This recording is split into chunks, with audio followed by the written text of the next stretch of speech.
amat sakit saat itu. Nabi Muhammad keluar dari rumah beliau, dibantu oleh Sayyidina Ali dan Fadl ibn Abbas. Dibantu oleh Sayyidina Ali dengan Fadl ibn Abbas. Rasulullah datangi ke masjid yang saat itu Sayyidina Abu Bakar menjadi imam. Kemudian saat Nabi Muhammad datang, Sayyidina Abu Bakar mundur ke belakang.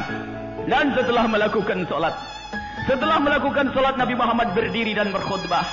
Setelah berkhutbah bercerita tentang banyak hal Nabi Muhammad dan berkata, seorang hamba dipilihkan oleh Tuhannya.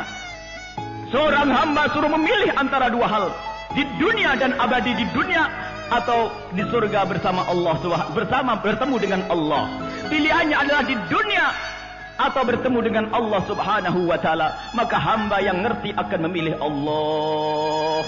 Itu isyarat akan kematian Rasul sallallahu alaihi wasallam. Nabi Muhammad memberikan kabar kepada sahabat, aku disuruh memilih dua hal, antara di dunia dan milih Allah Subhanahu wa taala, dan hamba tersebut memilih Allah. Saat itu para sahabat Nabi belum ada yang paham. Abu Bakar As-Siddiq, Sayyidina Abu Bakar As-Siddiq menangis di saat mendengar berita itu. Setelah Sayyidina Abu Bakar menangis, Sayyidina Abu Bakar menangis, di kiri kanan Sayyidina Abu Bakar ikut menangis. Sehingga setelah itu semua menangis, bahwasanya itu khutbah terakhirnya Rasulullah. Rasulullah akan dipanggil oleh Allah Subhanahu wa taala. Dan setelah itu Rasulullah melanjutkan khutbahnya dan berkata, siapapun di antara kalian yang pernah aku sakiti atau aku ambil haknya, apapun aku zalimi, kalau ingin mengkisos, menuntut sekarang saatnya. Sebelum aku menghadap Allah, aku tidak ingin menghadap Allah dengan kezaliman. Siapapun yang pernah aku sakiti, silakan sekaranglah waktunya untuk menuntut. Berdiam Nabi Muhammad. Rupanya para sahabat Nabi tidak ada yang menjawab sepatah kata pun. Lalu Nabi Muhammad ingin melanjutkan ceramah beliau. Di saat Nabi Muhammad ingin melanjutkan ceramah beliau, tiba-tiba di belakang ada yang berdiri, ya Rasulullah, aku yang akan mengambil kisah atasmu ya Rasulullah. Aku yang akan menuntut ya Rasulullah. Para sahabat Nabi yang semula menangis, terhenti tangisnya mendengar suara tersebut. Siapa gerangan dia? Mungkin orang munafik yang ingin kurang ajar dengan Rasulullah. Mungkin orang munafik yang mau jahil dengan Nabi Muhammad. Kemudian Nabi Muhammad berkata, taqaddam, majulah engkau. Mendekatlah orang tersebut. Setelah orang itu mendekat, para sahabat Nabi semua mengenalnya. Dan Rasulullah pun ternyata juga mengenal orang ini. Orang ini adalah orang cerdas yang saat itu ditanya oleh Rasulullah, engkau minta apa?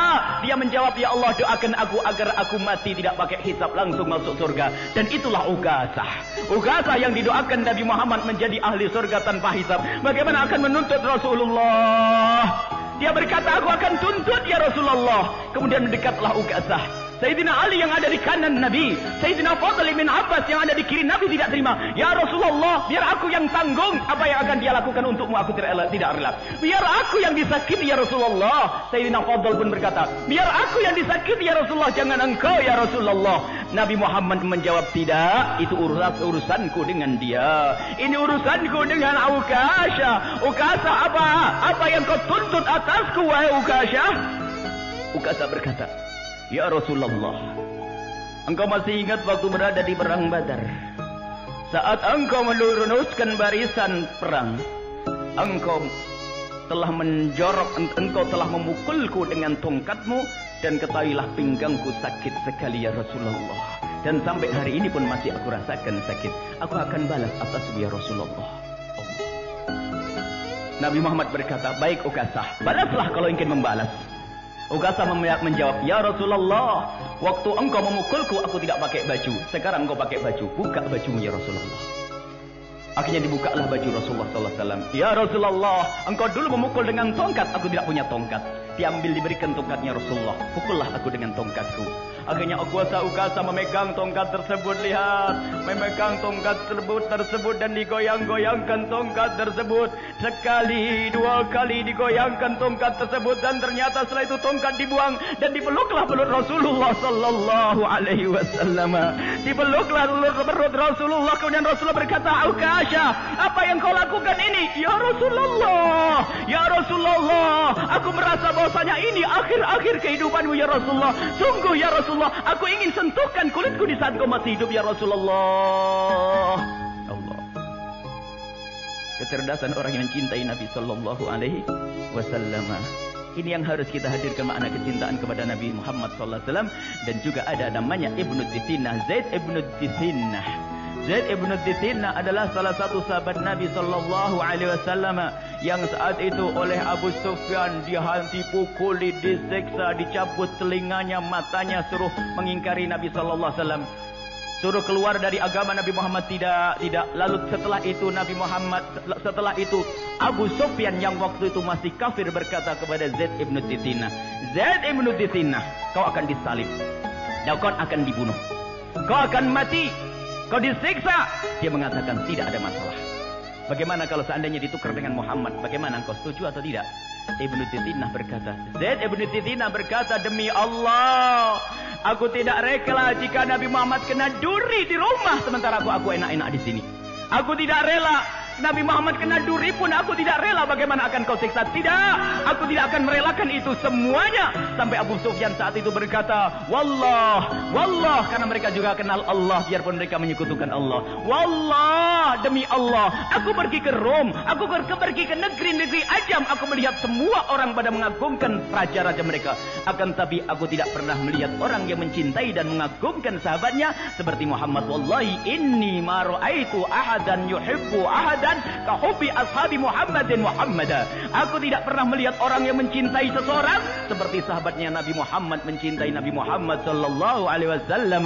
Sahabat Nabi sangat mencintai Nabi sallallahu alaihi wasallam, jadi tidak rela kalau seandainya Nabi Muhammad disiksa. Sampai akhirnya waktu itu dia akan dibunuh. Kemudian setelah itu berkata, kau akan dibunuh wahai Zaid ibn Tithanah, silahkan kalau mau bunuh aku.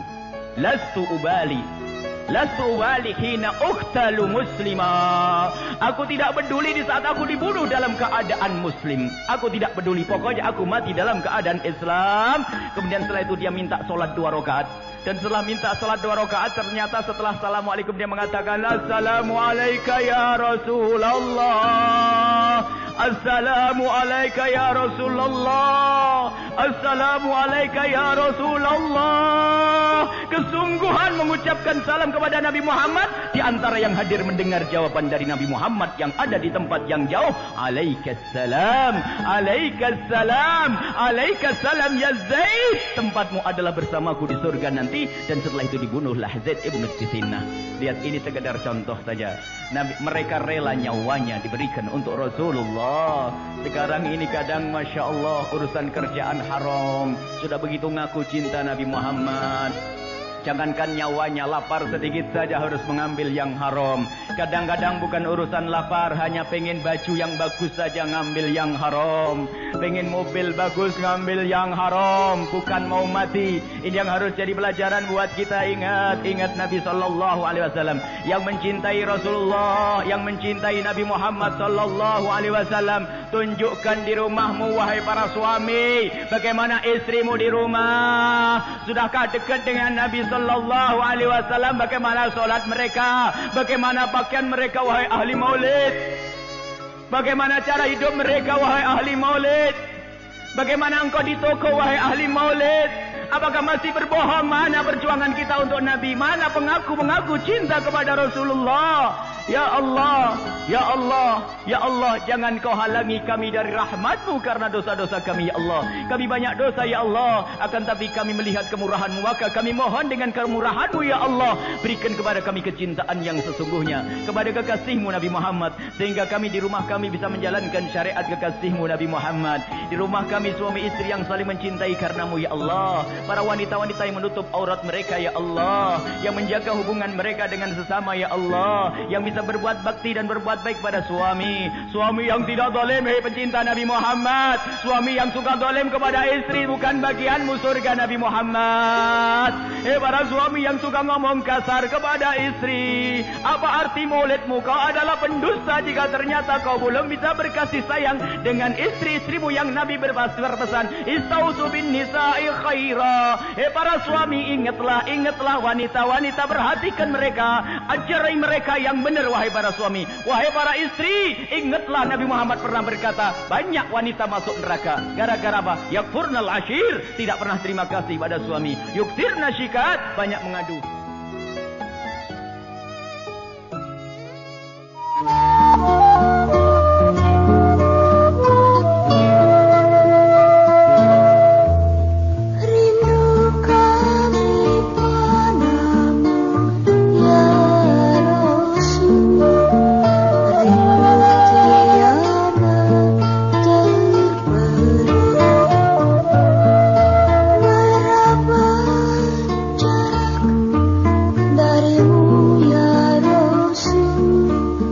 serasa di kondisi.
Siapapun yang pernah aku sakiti, silakan sekaranglah waktunya untuk menuntut. Berdiam Nabi Muhammad. Rupanya para sahabat Nabi tidak ada yang menjawab sepatah kata pun. Lalu Nabi Muhammad ingin melanjutkan ceramah beliau. Di saat Nabi Muhammad ingin melanjutkan ceramah beliau, tiba-tiba di belakang ada yang berdiri. Ya Rasulullah, aku yang akan mengambil kisah atasmu ya Rasulullah. Aku yang akan menuntut ya Rasulullah. Para sahabat Nabi yang semula menangis, terhenti tangisnya mendengar suara tersebut. Siapa gerangan dia? Mungkin orang munafik yang ingin kurang ajar dengan Rasulullah. Mungkin orang munafik yang mau jahil dengan Nabi Muhammad. Kemudian Nabi Muhammad berkata, taqaddam, maju, majulah engkau. Mendekatlah orang tersebut. Setelah orang itu mendekat, para sahabat Nabi semua mengenalnya. Dan Rasulullah pun ternyata juga mengenal orang ini. Orang ini adalah orang cerdas yang saat itu ditanya oleh Rasulullah, engkau minta apa? Dia menjawab, ya Allah, doakan aku agar aku mati tidak pakai hisab, langsung masuk surga. Dan itulah Uqasah. Uqasah yang didoakan Nabi Muhammad menjadi ahli surga tanpa hisab. Bagaimana akan menuntut Rasulullah? Dia berkata, aku akan tuntut ya Rasulullah. Kemudian mendekatlah Uqasah. Sayyidina Ali yang ada di kanan Nabi, Sayyidina Fadl bin Abbas yang ada di kiri Nabi tidak terima. Ya Rasulullah, biar aku yang tanggung apa yang akan dia lakukan untukmu, aku tidak rela. Biar aku yang disakiti ya Rasulullah. Sayyidina Fadl pun berkata, biar aku yang disakiti ya Rasulullah, jangan engkau ya Rasulullah. Nabi Muhammad menjawab, tidak, itu urusanku dengan dia. Ini urusanku dengan Uqasah. Uqasah apa? Apa yang kau tuntut atasku wahai Uqasah? Uqasah berkata, ya Rasulullah, engkau masih ingat waktu berada di perang Badar? Saat engkau meluruskan barisan perang, engkau telah engkau telah memukulku dengan tongkatmu, dan ketahuilah pinggangku sakit sekali ya Rasulullah. Dan sampai hari ini pun masih aku rasakan sakit. Aku akan balas atasmu ya Rasulullah. Nabi Muhammad berkata, baik Uqasah, balaslah kalau ingin membalas. Nabi Muhammad sallallahu alaihi wasallam, tunjukkan di rumahmu wahai para suami, bagaimana istrimu di rumah. Sudahkah dekat dengan Nabi sallallahu alaihi wasallam? Bagaimana solat mereka? Bagaimana pakaian mereka wahai ahli maulid? Bagaimana cara hidup mereka wahai ahli maulid? Bagaimana engkau di toko wahai ahli maulid? Apakah masih berbohong? Mana perjuangan kita untuk Nabi? Mana pengaku cinta kepada Rasulullah? Ya Allah, ya Allah, ya Allah, jangan kau halangi kami dari rahmat-Mu karena dosa-dosa kami ya Allah. Kami banyak dosa ya Allah, akan tapi kami melihat kemurahan-Mu, maka kami mohon dengan kemurahan-Mu ya Allah, berikan kepada kami kecintaan yang sesungguhnya kepada kekasih-Mu Nabi Muhammad, sehingga kami di rumah kami bisa menjalankan syariat kekasih-Mu Nabi Muhammad. Di rumah kami suami istri yang saling mencintai karena-Mu ya Allah. Para wanita-wanita yang menutup aurat mereka ya Allah, yang menjaga hubungan mereka dengan sesama ya Allah, yang bisa berbuat bakti dan berbuat baik pada suami yang tidak zalim, hei pencinta Nabi Muhammad. Suami yang suka zalim kepada istri bukan bagianmu surga Nabi Muhammad. Hei para suami yang suka ngomong kasar kepada istri, apa arti maulidmu? Kau adalah pendusta jika ternyata kau belum bisa berkasih sayang dengan istri-istrimu yang Nabi berpesan, istausu bin nisa'i khaira. Hei para suami, ingatlah wanita-wanita, perhatikan mereka, ajari mereka yang benar wahai para suami. Wahai para istri, ingatlah Nabi Muhammad pernah berkata, banyak wanita masuk neraka gara-gara apa? Yakfurnal ashir, tidak pernah terima kasih pada suami. Yuktirna syika curhat, banyak mengadu.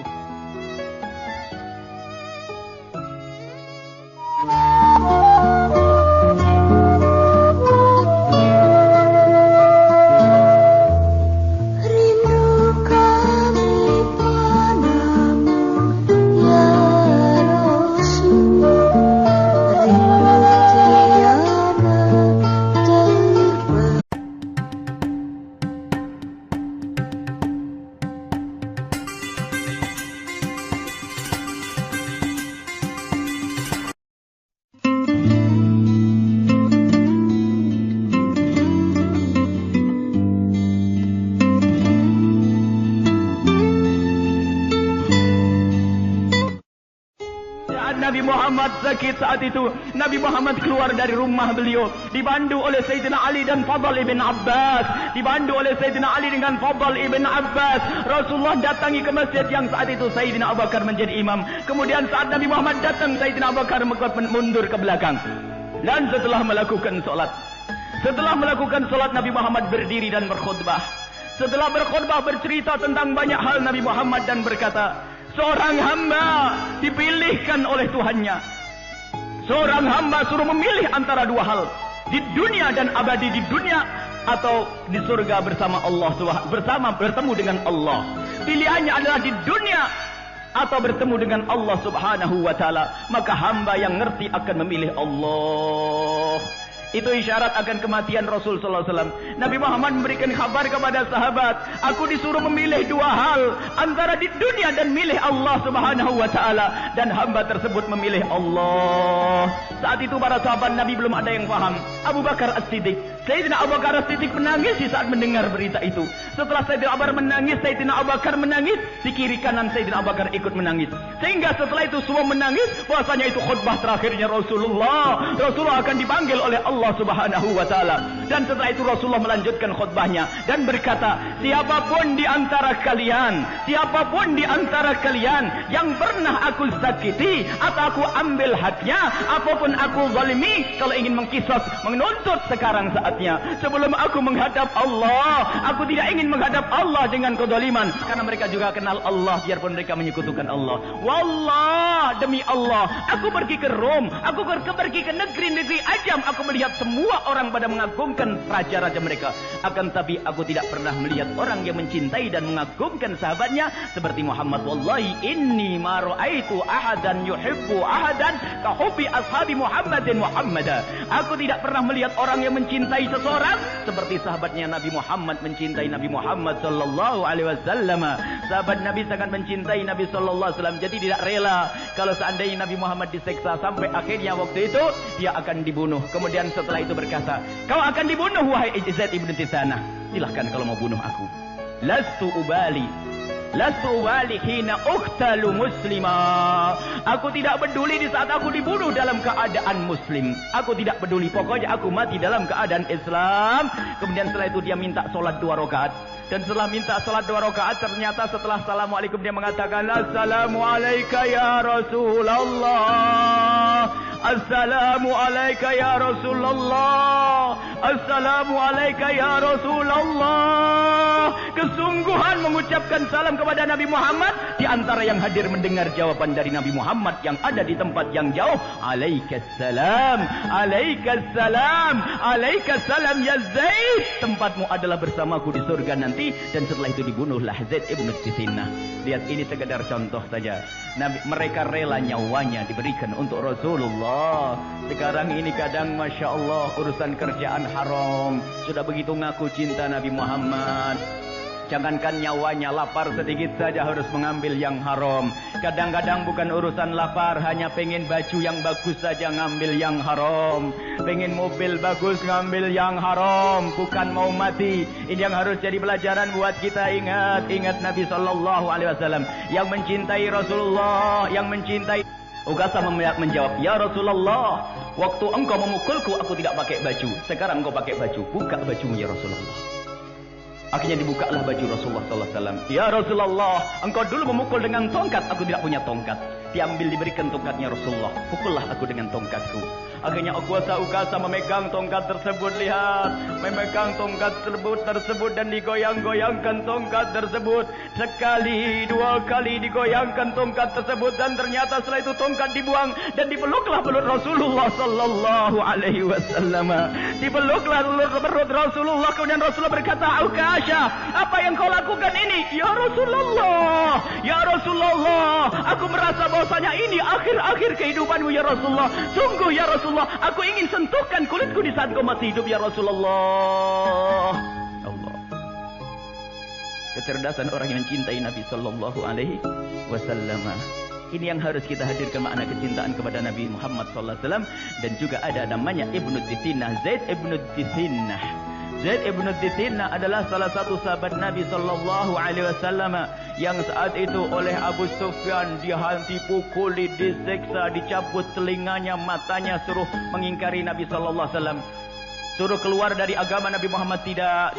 Lalu setelah itu Abu Sufyan yang waktu itu masih kafir berkata kepada Zaid Ibnu Dithinah, Zaid Ibnu Dithinah, kau akan disalib, kau akan dibunuh, kau akan mati, kau disiksa. Dia mengatakan tidak ada masalah. Bagaimana kalau seandainya ditukar dengan Muhammad? Bagaimana, engkau setuju atau tidak? Ibnu Dithinah berkata, Zaid Ibnu Dithinah berkata, demi Allah, aku tidak rela jika Nabi Muhammad kena duri di rumah sementara aku enak-enak di sini.